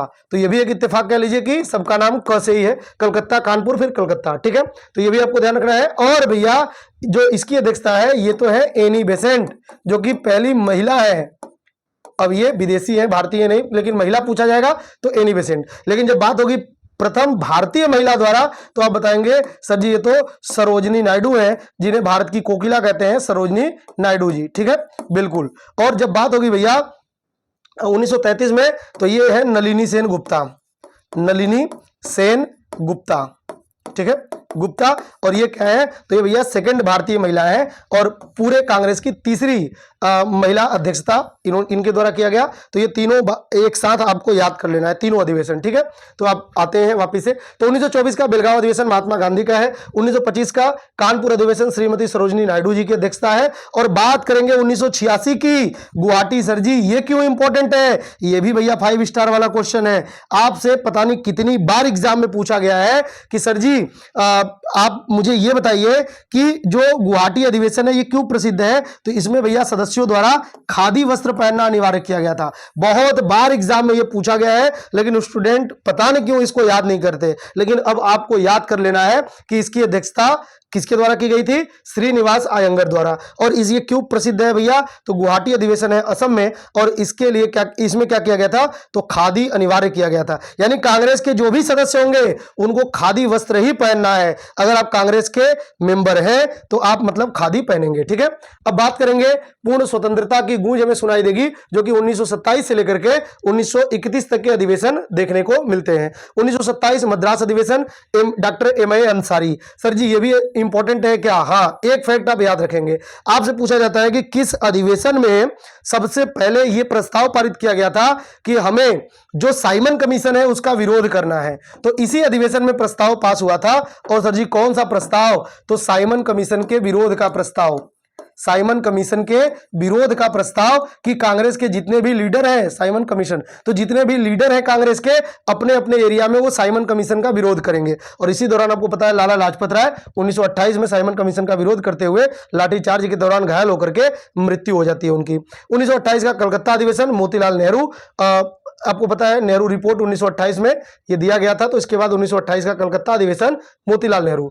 बात करेंगे 1929 का, 5 स्टार वाला क्वेश्चन होगा, बहुत इंपॉर्टेंट ये क्वेश्चन है, पता नहीं कितनी बार आपके एग्जाम में ये पूछा जाता है, तो बताने की जरूरत नहीं है भैया आपको पता भी होगा कि ये क्यों इंपॉर्टेंट है। जवाहरलाल नेहरू जी इसकी अध्यक्षता करते हैं। ये इसलिए इंपॉर्टेंट है कि अब हमें पूर्ण स्वतंत्रता चाहिए। क्या चाहिए भैया, पूर्ण स्वतंत्रता चाहिए। तो पूर्ण स्वाधीनता, पूर्ण स्वतंत्रता, पूर्ण स्वराज, सब एक ही बात है। अगर पूर्ण स्वतंत्रता लिखा हो, पूर्ण स्वाधीनता लिखा हो, पूर्ण स्वराज लिखा हो, सब एक ही बात है। बात अगर पूर्ण की होगी तो मतलब पूरी तरीके से हमें आजादी चाहिए, पूरी तरीके से। इसमें दो प्रस्ताव आप ध्यान रखेंगे। एक तो है भैया पूर्ण स्वतंत्रता का, और दूसरा प्रस्ताव यह पास किया गया था कि हम प्रत्येक वर्ष 26 जनवरी को आजादी दिवस मनाएंगे। हर 26 जनवरी को आजादी दिवस मनाएंगे। और पहली बार आजादी दिवस हम लोगों ने कब मनाई थी? 1947 में आजाद होकर के 1948 में नहीं, बल्कि 26 जनवरी 1929 में यह प्रस्ताव पारित हुआ। और अगली बार 1930 में हमने क्या किया? 26 जनवरी 1930 को पहली बार स्वतंत्रता दिवस सेलिब्रेट भी किया था। तो ध्यान रखना, इसमें दो प्रस्ताव, एक पूर्ण स्वतंत्रता की मांग और दूसरा पूर्ण स्वतंत्रता को सेलिब्रेट करना है हर 26 जनवरी को। ठीक है, बिल्कुल आपको पता होना चाहिए दोस्तों, बहुत इंपॉर्टेंट है ये, है ना। इसकी अध्यक्षता जवाहरलाल नेहरू, और इन्होंने इसी दौरान तिरंगा भी फहराया था। और किस नदी के किनारे तिरंगा फहराया था? तो भैया लाहौर जो है ये रावी नदी के ही किनारे है। कई बार आपसे नदी भी पूछा जाता है। बात करेंगे 1931 का कराची अधिवेशन, ये भी बहुत इंपॉर्टेंट है, 5 स्टार वाला ये भी क्वेश्चन है। और इसकी अध्यक्षता सरदार वल्लभ भाई पटेल ने किया था। यहां पर भी पूर्ण स्वराज की मांग को तो कंटिन्यू रखा ही गया था, मौलिक अधिकार की मांग की गई थी, मौलिक अधिकार। तो यहां पर मौलिक अधिकार कहा गया कि भाई हर नागरिक का अपना मौलिक अधिकार होता है, और जब भी हमारा देश आजाद हो जाएगा तो हम नागरिकों को मौलिक अधिकार देंगे। ठीक है, और आपको जो भाग नंबर 3 है उसके तहत आपको पता है संविधान में भाग नंबर 3 में मौलिक अधिकार दिया भी गया है। तो ये मौलिक अधिकार यहीं पर दी गई थी। ठीक है, इसके अलावा दो फैक्ट आप इसमें और याद रख सके तो ज्यादा बेटर है। पहला ये है कि मौलिक अधिकार का प्रस्ताव किसने प्रस्तुत किया था? अध्यक्षता तो सरदार वल्लभ भाई पटेल ने किया था, लेकिन यह प्रस्ताव किसने रखा था मौलिक अधिकार का? तो पंडित जवाहरलाल नेहरू ने यह प्रस्ताव रखा था मौलिक अधिकार का। एक तो यह फैक्ट आपको याद रखना है। और दूसरा, किस अधिवेशन में महात्मा गांधी का विरोध किया गया था काली पट्टी को बांध करके युवाओं के द्वारा? मतलब कांग्रेस के लीडरों द्वारा नहीं, लेकिन वहां के क्षेत्रीय युवाओं द्वारा काली पट्टी बांध करके अपने बाहों पर या काली पट्टी का ऐसे मतलब ओढ़ करके महात्मा गांधी का विरोध किया गया था, और महात्मा गांधी को बहुत बुरा भला कहा गया था। तो इसके बाद महात्मा गांधी ने कहा था इसी अधिवेशन के दौरान कि गांधी तो मर सकता है परंतु गांधीवाद नहीं। तो सर जी जब इतना बता दिया तो यह भी बता दीजिए कि यह गांधी जी का विरोध क्यों किया जा रहा था? क्योंकि भैया इसी दौरान गांधी इरविन समझौता हुआ था, और उसमें गांधी जी के ऊपर आरोप लगा था कि उन्होंने भगत सिंह को नहीं बचाया। ठीक है, इसलिए इस अधिवेशन में गांधी जी का विरोध किया गया था वहां के क्षेत्रीय युवाओं द्वारा, कांग्रेस के लीडरों द्वारा नहीं, वहां के क्षेत्रीय युवाओं द्वारा। ठीक है, आगे देखिए, ग्रामीण भारत से जुड़ाव 1932 से लेकर 37 तक के अधिवेशन जो होंगे ये आपको थोड़ा ध्यान से देखना है। तो 1932 में दिल्ली, और इसमें अमृत रणछोड़ दास सेठ जो है अध्यक्षता करेंगे, बहुत इंपॉर्टेंट नहीं है। 1933 में कलकत्ता अधिवेशन मैंने आपको बता दिया है, श्रीमती नलिनी सेन गुप्ता द्वारा इसकी अध्यक्षता की जाती है, और ये तीसरी महिला कांग्रेस की अध्यक्ष है। ठीक है, और बात करेंगे 1934 के बंबई अधिवेशन की, डॉक्टर राजेंद्र प्रसाद इसकी अध्यक्षता करते हैं। इसका अधिवेशन की अध्यक्षता कभी कभार पूछ लिया जाता है, तो डॉक्टर राजेंद्र प्रसाद 1934 और बंबई अधिवेशन होगा। ठीक है, और बात करेंगे भैया अच्छा किस वर्ष कांग्रेस की अध्यक्षता मीटिंग नहीं हुई थी? तो एक तो 1930, आप देखिए 1930 में आपने नहीं देखा होगा भैया, 1929 के बाद सीधे 1931 देखा है। तो एक 1930 याद रखेंगे और एक 1935 याद रखेंगे। 1930 और 1935 ये 2 वर्ष होंगे जो कांग्रेस की अधिवेशन नहीं हुआ था, अध्यक्षता किसी ने नहीं किया, क्योंकि अधिवेशन ही नहीं हुआ तो अध्यक्षता कौन करेगा? तो 1932 होगा, 33 होगा, 34 होगा, लेकिन 35 यहां पर आपको गायब मिलेगा। इसके बाद 1936, बहुत इंपॉर्टेंट 5 स्टार वाला ये क्वेश्चन बनता है कि भैया लखनऊ अधिवेशन कब हुआ था? 1936, और इसकी अध्यक्षता पंडित जवाहरलाल नेहरू ने की थी। ठीक है, ये सर जी क्यों विशेष है? ये भैया इसलिए विशेष है क्योंकि जवाहरलाल नेहरू ने यहां पर पहली बार समाजवाद की बात की थी, और इसी अधिवेशन में इन्होंने कहा था कि जो समाजवाद है ना यही भारत के उन्नति का मार्ग देगा।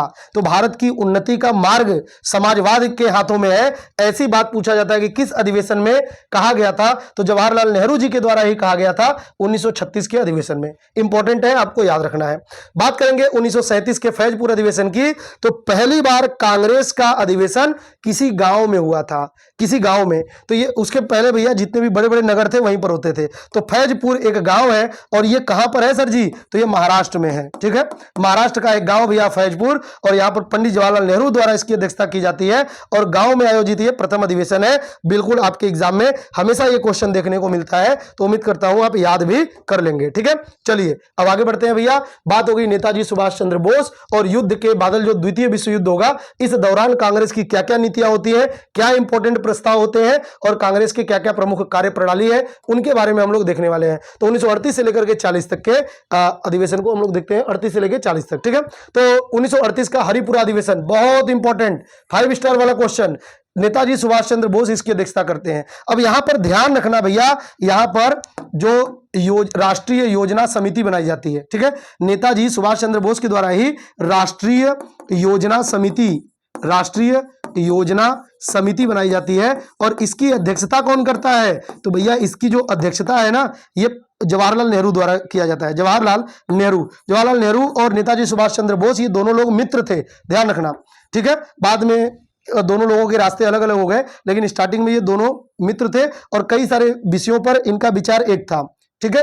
तो ये ध्यान रखना, राष्ट्रीय योजना समिति इसी अधिवेशन में बनाया जाता है, हरिपुरा अधिवेशन 1938, ठीक है, नेताजी सुभाष चंद्र बोस, बस ये आपको ध्यान रखना है। अब बात करेंगे 1939, तो इसमें भी इसकी बड़ी एक मजेदार बात है, ये आपको बिल्कुल याद रखना है।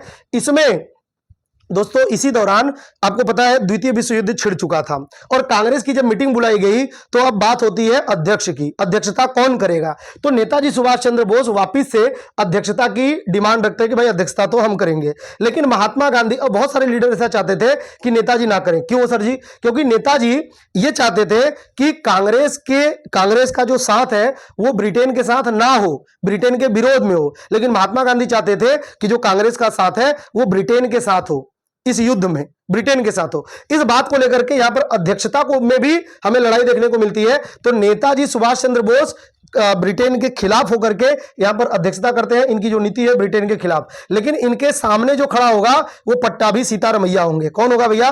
पट्टाभी सीतारमैया। और पट्टाभी सीतारमैया महात्मा गांधी इनको उतारते हैं, मतलब पट्टाभी सीतारमैया को महात्मा गांधी अपना प्रतिनिधि मानते हैं। और यहां पर जब चुनाव होता है तो नेताजी सुभाष चंद्र बोस इस चुनाव को जीत जाते हैं और पट्टाभी सीतारमैया चुनाव हार गए। तो ये केवल पट्टाभी सीतारमैया नहीं हारे, बल्कि इसी चुनाव को पट्टाभी सीतारमैया जब चुनाव हारे तो महात्मा गांधी ने कहा यह मेरी व्यक्तिगत हार है। आपसे पूछा जाता है महात्मा गांधी ने कब कहा था, किस चुनाव के दौरान कहा था कि यह मेरी व्यक्तिगत हार है, ठीक है, यह मेरी व्यक्तिगत हार है, मेरी व्यक्तिगत हार है, व्यक्तिगत। तो इन्होंने कहा ये पट्टाभी सीतारमैया नहीं आ रहे हैं, ये महात्मा गांधी आ रहे हैं, ठीक है। तो इस तरीके से ये आपको ध्यान रखना है। और इसके बाद ये मतभेद इतना बढ़ता है कि नेताजी सुभाष चंद्र बोस क्या करते हैं? रिजाइन कर देते हैं, इस्तीफा दे देते हैं। इस्तीफा देकर के ये यहां से चले जाते हैं, फॉरवर्ड ब्लॉक की स्थापना करते हैं। लेकिन आपसे पूछा जाता है कि नेताजी सुभाष चंद्र बोस के त्यागपत्र देने के बाद कांग्रेस की अध्यक्षता कौन करता है? तो भैया इसके बाद कांग्रेस की जो अध्यक्षता करते हैं डॉक्टर राजेंद्र प्रसाद, ठीक है, डॉक्टर राजेंद्र प्रसाद, ये भी नाम आपको ध्यान रखना है, राजेंद्र प्रसाद, ठीक है। 1934-35 में ही महात्मा गांधी औपचारिक रूप से कांग्रेस को छोड़ चुके थे, लेकिन ये कांग्रेस से जुड़ाव हमेशा रखे थे, लेकिन औपचारिक रूप से ये कांग्रेस के बाहर थे महात्मा गांधी 1934-35 के दौरान ही। 1940 जो रामगढ़ अधिवेशन है ना, इसकी अध्यक्षता भैया अबुल कलाम आजाद करते हैं, क्योंकि आपको पता है कि मुस्लिम लीग द्वारा पृथक देश की मांग किया जा रहा था, इसलिए हमें एक ऐसे लीडर की जरूरत थी जो हम ये बता सके कि भाई हिंदू मुस्लिम सब इस देश में एकता के साथ रहते हैं। तो अबुल कलाम आजाद, और ये जब बने तो इसके बाद ये लंबे समय तक बने, यानी 40 से लेकर 40 में ये बनते हैं, 41 से ये कार्यभार संभालते हैं और 46 तक ये लगातार कांग्रेस की अध्यक्षता करते रहे, कांग्रेस का अध्यक्ष बने रहे। लेकिन इस दौरान कोई अधिवेशन, ऐसा औपचारिक अधिवेशन, वार्षिक अधिवेशन नहीं होता।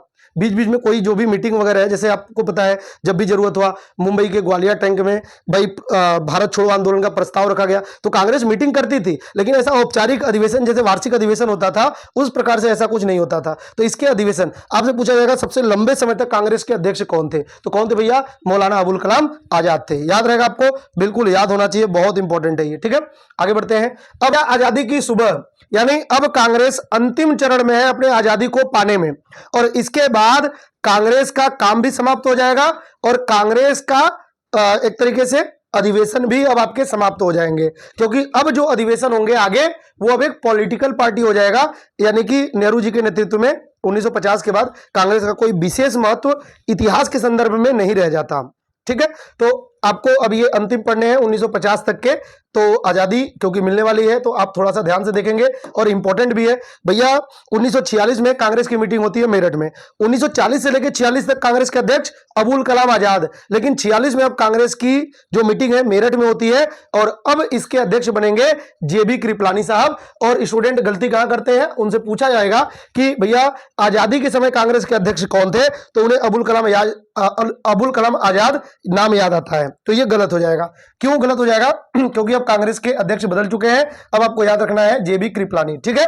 आजादी के समय कांग्रेस के अध्यक्ष जेबी कृपलानी, याद रहेगा, बिल्कुल याद रखना है, बहुत इंपॉर्टेंट नाम है। और इसके बाद भैया 1947 में एक विशेष सत्र था दिल्ली अधिवेशन। तो ये बहुत इंपॉर्टेंट तो नहीं है परीक्षा की दृष्टि से, क्योंकि कुछ ऐसा खास काम नहीं था और ये वार्षिक अधिवेशन भी नहीं है, तो एक तरीके से सामान्य मीटिंग थी, तो इसके बारे में बहुत ज्यादा नहीं पूछा जाता, बस थोड़ा सा ध्यान रखेंगे। अब बात करेंगे 1948 की, तो आजादी के बाद पहला अधिवेशन कहां हुआ था, कई बार ये पूछा हुआ है। तो आजादी के बाद पहला अधिवेशन कैसे याद रखेंगे, क्योंकि अब हमारे देश को विजय मिल चुका है, तो जब विजय मिल चुका है तो जयपुर में होगा।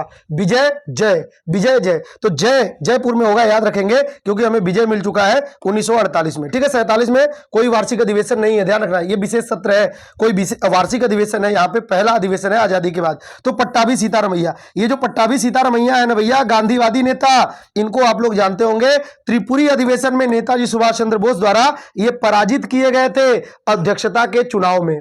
तो पट्टाभी सीतारमैया भैया ये चुनाव हारे थे 1939 के त्रिपुरी अधिवेशन में, लेकिन अब इन्हें ही अध्यक्ष बना दिया गया। हालांकि ये जब अध्यक्ष बने, महात्मा गांधी ने ही इनको उतारा था 1939 में, और इनके हार को महात्मा गांधी, आपने याद किया होगा कि इनके हार को महात्मा गांधी ने क्या कहा था कि ये मेरी व्यक्तिगत हार है।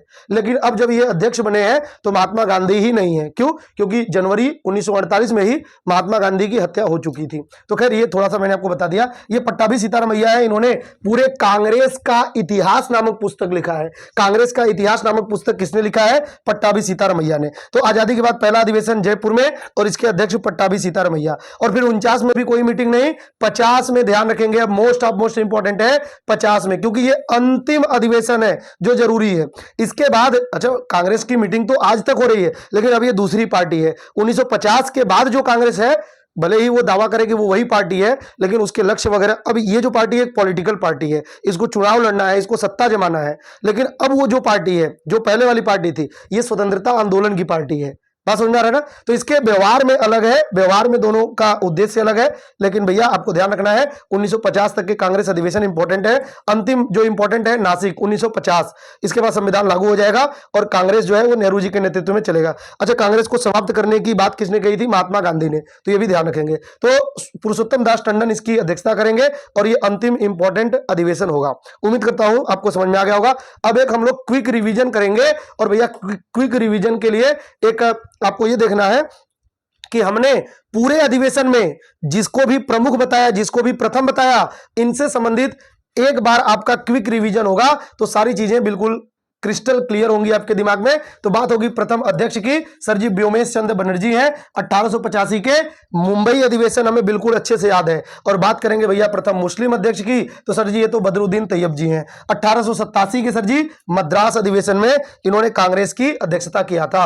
और बात करेंगे प्रथम अंग्रेज अध्यक्ष, सर इसको कैसे भूल सकते हैं, इलाहाबाद अधिवेशन 1888 का, और जॉर्ज यूले हैं, बिल्कुल यूले को याद रखेंगे। और बात होगी प्रथम महिला अध्यक्ष, सर जी ये तो श्रीमती एनी बेसेंट है, 1917 कलकत्ता अधिवेशन। लेकिन जब भारतीय महिला पूछा जाएगा और प्रथम भारतीय महिला, तो हम भैया भारत की कोकिला श्रीमती सरोजनी नायडू जी को बताएंगे, जो 1925 के कानपुर अधिवेशन की अध्यक्षता की है।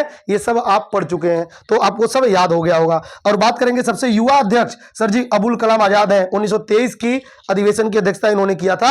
और सबसे लंबे समय तक कांग्रेस की अध्यक्षता, तो सबसे लंबे समय तक सर जी 1940 के रामगढ़ अधिवेशन से लेकर के 1946 तक अबुल कलाम आजाद ही कांग्रेस के अध्यक्ष बने रहे थे। उम्मीद करता हूं इतनी बातें आपको समझ में आ गई होगी। एक छोटा सा क्वेश्चन मैं आपसे पूछूंगा कि कांग्रेस का वह अध्यक्ष बताइए। अगर आपने क्लास ध्यान से देखा हो तो इसी एक क्वेश्चन से बिल्कुल क्लियर हो जाएगा आपको भी कि क्या क्लास आपने गहराई से देखा। आप अपना मूल्यांकन करना, और अगर जवाब आए तो ईमानदारी से कमेंट में जवाब देना है कि कांग्रेस का वह अध्यक्ष कौन है जिसने जेल में रहते हुए कांग्रेस की अध्यक्षता की।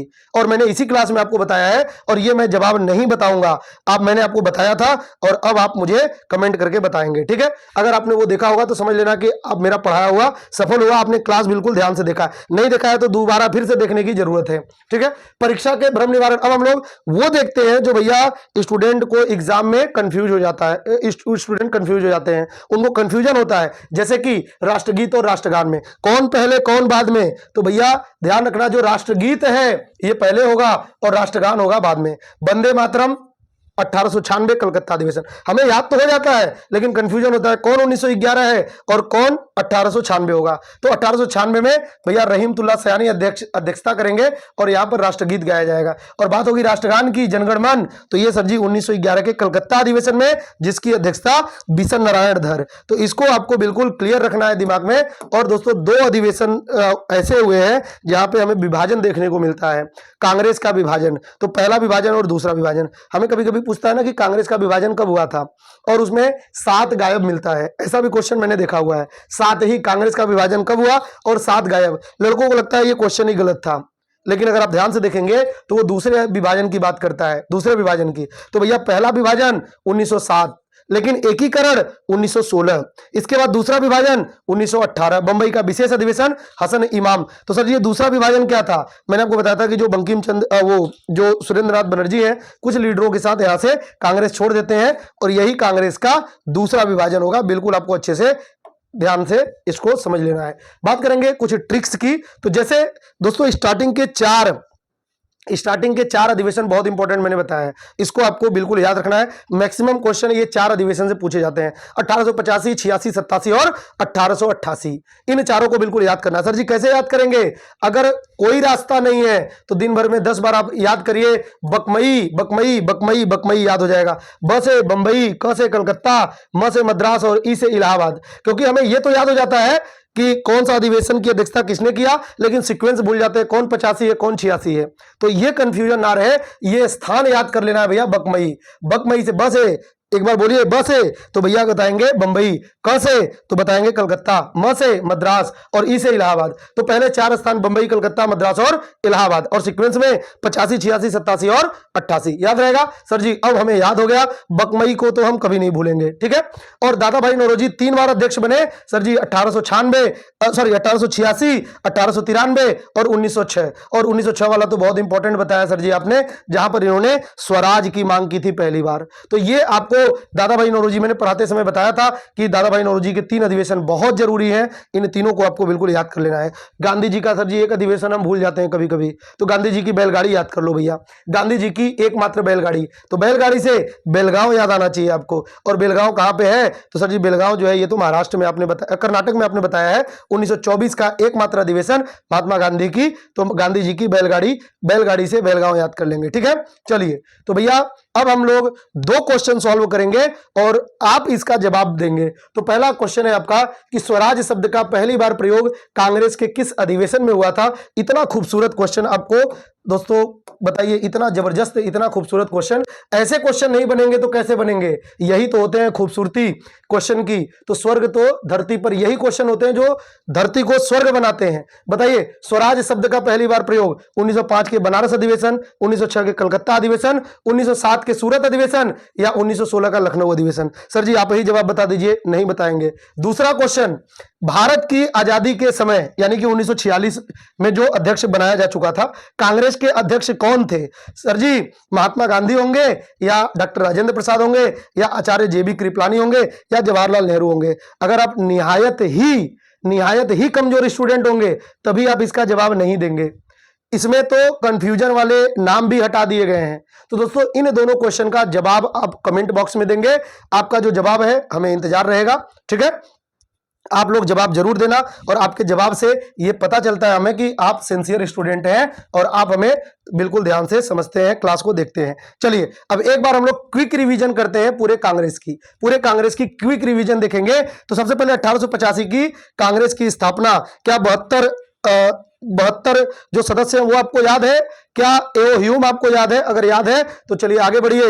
और जब आगे बढ़ते हैं सर जी, तो हमें 1896 याद आता है और 1911 एक साथ याद आता है, जहां पे राष्ट्रगीत और राष्ट्रगान की बात हुई थी। बहुत बढ़िया। और सर जी जब हम और आगे बढ़ते हैं तो 1907 का सूरत अधिवेशन आंखों के सामने तैरता है। वो गर्म दल और नरम दल का लड़ाई हमें एकदम अच्छे से आंखों के सामने दिख रहा है। और इसके बाद तो फिर भैया लखनऊ का जो समझौता है, जो अंबिका चरण मजूमदार अध्यक्षता किए, जो एनी बेसेंट ने प्रयास किया, सब तैर रहा है आंखों के सामने। चलिए जब और आगे बढ़ते हैं तो भैया ये आपको दिखाई देता है 1924 का गांधी जी का एकमात्र अधिवेशन। और थोड़ा सा और आगे बढ़ेंगे तो पूर्ण स्वाधीनता भी हमें देखने को मिलती है लाहौर अधिवेशन में, जो कि पंडित जवाहरलाल नेहरू जी के द्वारा की गई अध्यक्षता। ठीक है, थोड़ा सा जब अब और आगे बढ़ते हैं तो हमें मौलिक अधिकार की उम्मीद भी दिखाई देने लगती है कराची अधिवेशन में, और जिसका प्रस्ताव नेहरू जी ने रखा, लेकिन जिस अधिवेशन की अध्यक्षता सरदार वल्लभ भाई पटेल जी ने किया। ठीक है, और भैया 1946 की वो अधिवेशन आप कैसे याद कर सकते हैं, जो जेबी कृपलानी अध्यक्ष बने